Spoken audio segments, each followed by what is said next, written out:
মসজিদের সম্মানিত মুসল্লি, আপনারা আমাদের দ্বীনি ভাই।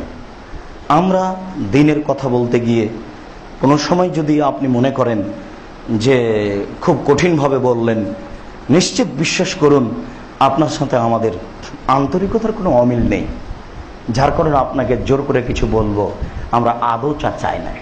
আমরা চাই কথাগুলি এইভাবে ভারী করে পেশ করলে অন্তত আপনার সামনে কথাটা থেকে যাবে দীর্ঘদিন। আর এটাই রাসূলের সুন্নাত।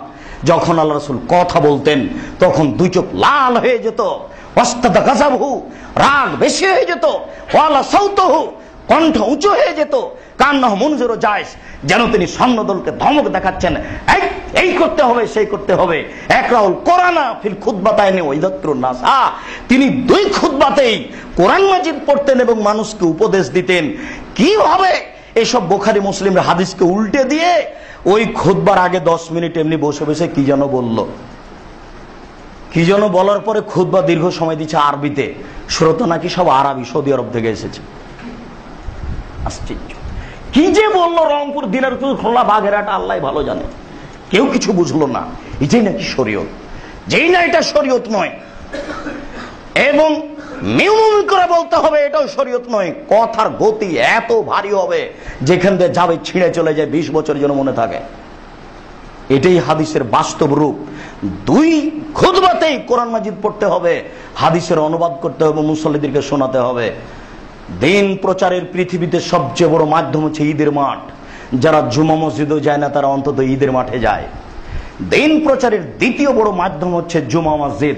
যারা 5 ওয়াক্ত সালাতে যায় না তারা অন্তত জুমার দিনে যায়। অতএব বিষয়ভিত্তিক সুন্দর বক্তব্য হবে, এটাই শরীয়ত। আমরা ভাঙাচোরা বিদ্যে দিয়ে তার চেষ্টা করছি, মাত্র আপনারা এটুকুকে উল্টা বুঝিয়েন না। অতএব যা আমরা বলছি এটাই চূড়ান্ত। তাড়াতাড়ি ইফতার করতে হবে, দেরি করে নয়।